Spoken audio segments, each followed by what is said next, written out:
All right, Lloyd, welcome to your show. Why Wells Fail. Lloyd Brown, welcome to the stage. Thank you, Steve. How's it going? It's excellent. It's kind of warmed up now. We got. I don't have to wear my under. We call it your long handles. There you go. Yeah. So back to walking around in t-shirts and stuff. How about you? The same thing, enjoying this unbelievably beautiful day, and glad it's warming up because it sure is hard to work in the cold for our team. So I'm glad we're seeing some warm temperatures, and I'm feeling sorry for Charlotte, where my daughter lives. They had all-time record snow out there. So good news is they're burning a lot of natural gas out there. So Great segue. Great segue. So these wells are out there producing. They're making natural gas. Man, I wish there was a way we could get more natural gas out of this well.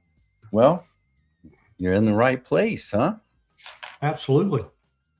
So today we're going to talk about Beyond Conformity, the future of completion philosophy. And why is this an important topic?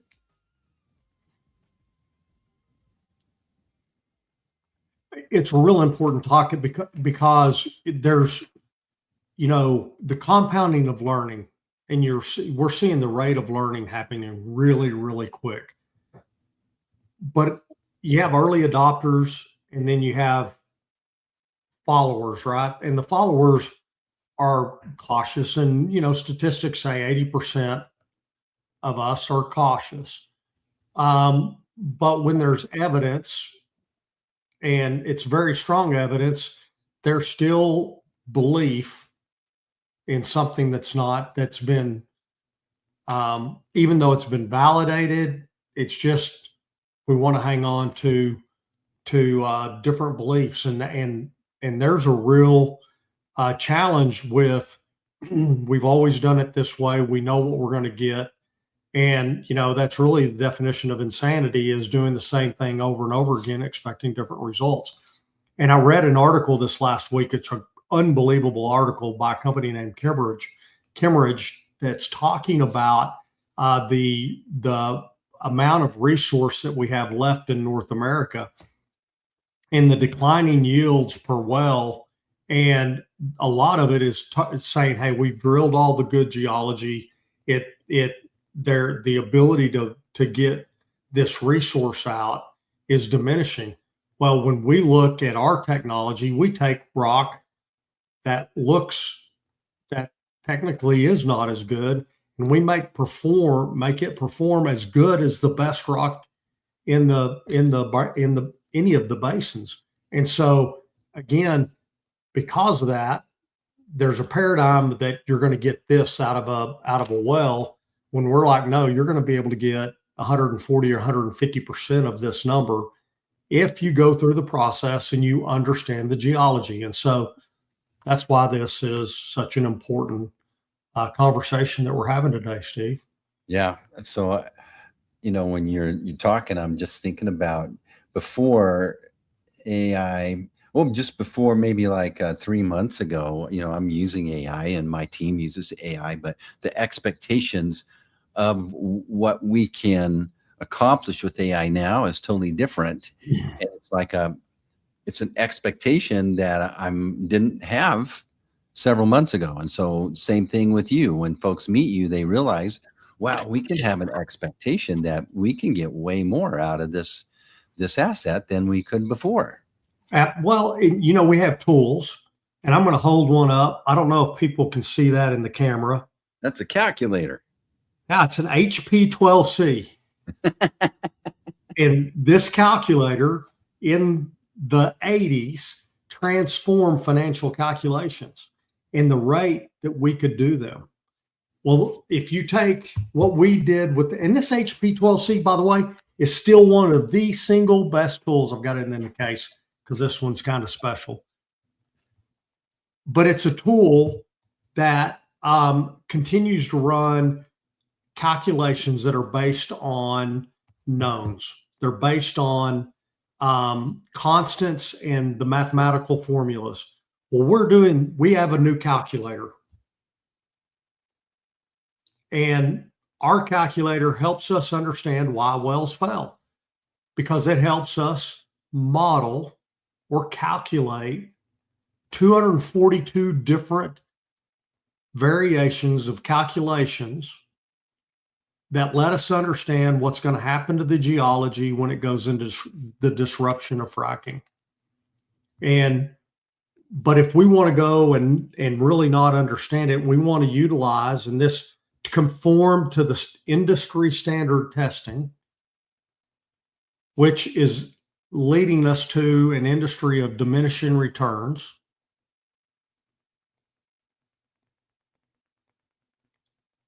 Why would you want to continue to do something when we've got all the surface efficiency that we can possibly have? We have to get more from the resource. And by the way, we have the ability to give more, get more of the resource, but also reduce the overall carbon footprint as we're doing that. And so it's, that's what, pull up your little graphic. I want us to talk about that. That's pretty cool. Well, so sharing a graphic for those of you that are listening. And speaking of AI, we kind of took the outline of today's discussion and popped it in here. Real quick before we dive into this, Lloyd, what you just described, in a story, you have this hero and then you have this villain, and then you have this, what's at risk. If the hero doesn't accomplish what they need to do, this won't happen. Something's at risk. Someone will die, or the earthquake's going to go off and no one will know. And right. And so you talked about what's at risk is a whole lot of resources don't get optimized and extracted.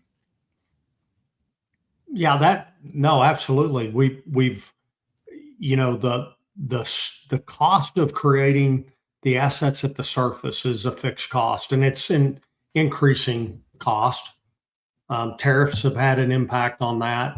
There's been different impacts, and those are, and the operational efficiencies. We've done everything we can to get to where we're running a frac crew 23 hours out of 24 hours in a day. I mean, but what we've not done as an industry is focused on and understanding the resource. And I want to say that there has been a lot of work that has been done, but just like we couldn't see it all. And now that we can see it, we can't unsee it. Now that we understand it, it's becoming more and more intuitive understanding.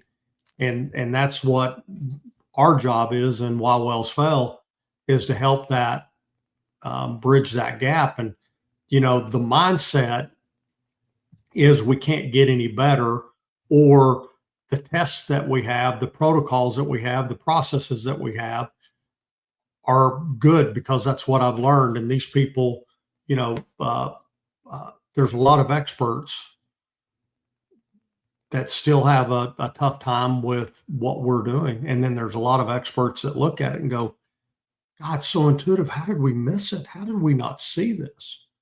And so, I think when you talk about complacency also can be called being stubborn and guilty, right? I think we all have our beliefs, and sometimes those beliefs are that it's not bad to be challenged in your beliefs. It's either going to lead you to a higher level of and clarity, as your title says here, clarity of conviction. But what is the cost of complacency? What is the cost of thinking that we are as good as we can be? The other day I had somebody say to me, "You need to be more realistic, Lloyd." And I struggled with that. And I'm like, I really don't think that that's what I'm called to do in my role as a visionary. Realistic is what, there's a guy named Kelly McGee, and I don't know if he ever watches this, but shout out to Kelly. I used to love him because he'd always go, "You think you can, or you think you can't. You're right." And that is the cost of complacency. and where you have mindset over technology or mindset over learning. I think really, as we discern the graphics that you and your team have created for today, as we go through that, it's really understanding what the real cost is. And next week, we're going to have some graphics of showing our performance and what that actually, the real dollars that are created by investing in the right process and technology versus a commodity or a standardized solution that is safe. That is, it's what everybody else is doing, so I can't get run off. But, there's another thing we need to think about. There's another consolidation today that was announced.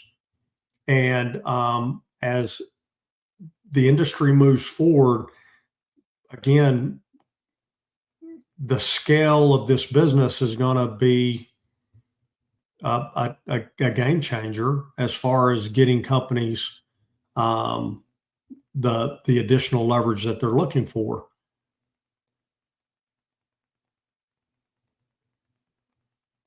We need people, we need companies that are going to challenge the status quo to give us the results that we need as an industry, as a country, ultimately as a world that runs on energy and is not getting the demand for it's not going down. Mm-mm. Somebody goes, well, what do you think about solar and wind? And I'm like, bring it on. Let's use them all. Let's just make sure that we're not, we all of them have places that they can work, but you have to have something that when you turn it on, it's there. And today that's energy from hydrocarbon and from nuclear. Those are the two most prolific, dependable resources. Hydroelectric to some degree, but that's where we are. We got to have an understanding, and our job is to help transition to conviction. The conviction of telling and understanding what the rock wants and then giving it what it wants, so we get what we want. And that's why you and I are doing this. I'm convicted. Your challenge, you got something great. You were talking about people learn a new thing and they have a hard time accepting it. Down here on this well that's all locked up, it's isn't that funny? It's got a water well, not an oil well. That's kind of funny there, but inherited habits. But you want to know what? That's actually what these wells ultimately become. They end up becoming just water wells, because when you have a well that it stays in disruption, the geology collapses and the mobility of the hydrocarbon goes away. But water is 3 moles. It's 2 hydrogen and an oxygen, and it's small. It's going to continue to come out, kind of like methane and ethane, and the smaller gases are going to come out. But you're going to have a water well that makes gas, a little bit of gas. And what we're saying is no, let's make an oil well that's an oil well for a lot longer. That's given us the recoverable resource that is in that rock, that we know that it's there. Let's not make a water well that you got to worry about plugging and abandon in the future. And what do you do with, how do you make it economical when it's making that much water without a recoverable resource? Yeah. So by changing the mindset and then implementing this process, the Pathfinder process, you can avoid this, your industry standard trap, which is, I thought it was kind of cool. It made a trap there, bear trap, but it's locking you into a state that is been before, but you can't move on into the new future where you can have bigger expectations of this asset, of this investment. That's right. So this path to conviction, Walk us through this right here prior to Well, yeah. first is I love Stephen R. Covey when he in the 7 Habits seek to understand then to be understood. Our role is to help people understand what's going on with their rock, with their resource, with their investment. Um, you know, our our internal motto is help our customers make more money through innovation, and that's part of this path to conviction is to ask great questions, do the research, and then go to the ability to provide the knowledge. And the beautiful part about having a process patent, we now have legal validation in the world that our process has been validated by the brightest minds and said that it is novel, it's unique, and it is therefore our intellectual property. And that's another pathway to conviction. You've had, you've had it tested and it's passed the test. And as we next week are going to show you economic returns that we're gaining understanding utilizing machine learning and going back and doing analytics over the last 10 to 12 years, it is irrefutable the value that this process brings. So that's helping you change the mindset in this industry. That's correct. And challenge the inherited habits. That's one of the things. And one of the great questions is why do you use the concentration of chemistries that you use? And multiple times I've had, well, that's what so-and-so told us to do. Okay, why? Well, that's just what they do, that we trust them, and that's what they told us to use. What if that's the wrong product and or the wrong concentration that you're using? Well, how do you know that? So that's part of the challenging that we have to do, and helping people go from this, I love what you put down here, following to knowing. Because it's that really, it's dangerous. It's risky. That's the most risky thing you can do. It's the most comfortable. Well, what's the old saying? When you find yourself in comfort, hard times are following.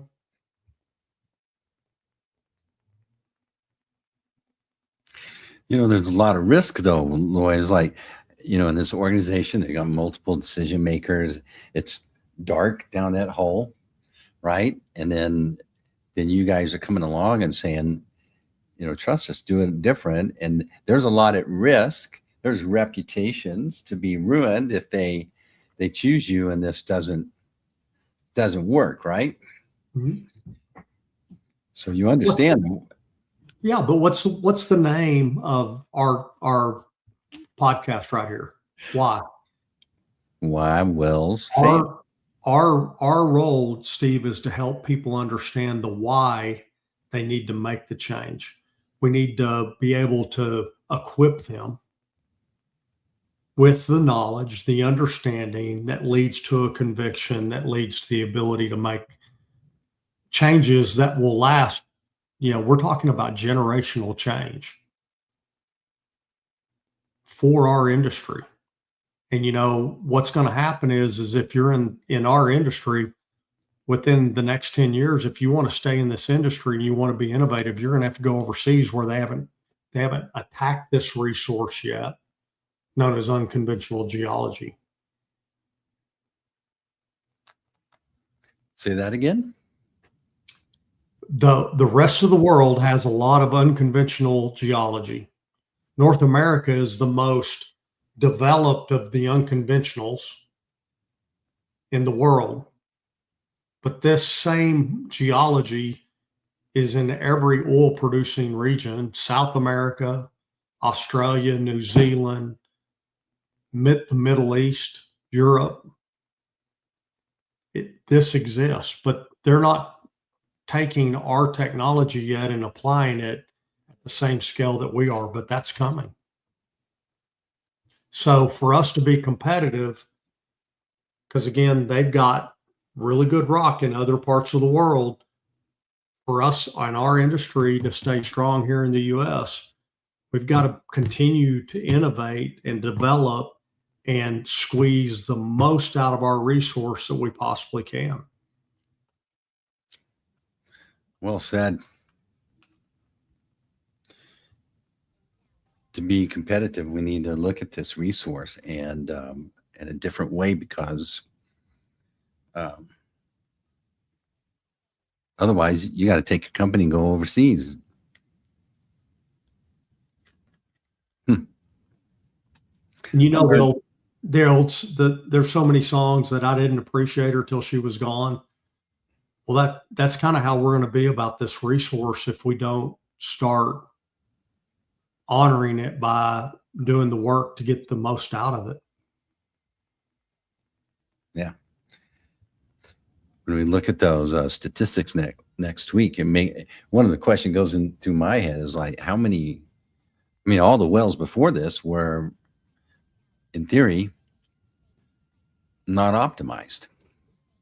Not all of them, right? There's some of them in our past that we've learned that we were doing some things really well, and even though we're better today than we were then, we were still doing really good work. And that's what we're going to show is that, and we're going to be showing a couple of thousand well data sets that when you look at it, it's irrefutable. It's going to be fun. Exciting time to be refined. So Lloyd, someone's been listening and they're like, I've listened to this Lloyd several times, and we need to reach out and talk to him. What's the best way to go about this? Well, our new website, refinecompletions.com, we just rolled it out, everybody, and golly, I'm so proud of it. And there's multiple pathways that you can not only be informed and of what we're talking about here, but the easy button that you click and it takes it right to a place that you can reach out. You can reach out to me at Refine C Lloyd B, and then Lloyd.Brown at refinecompletions.com. So I'd love to hear from folks.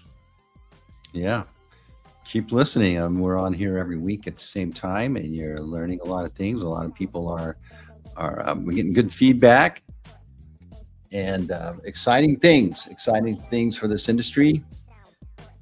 Why wells fail, figuring out how to make your well sail, right? That's right. All right, Lloyd, good job. We'll see you next week, and that's a wrap.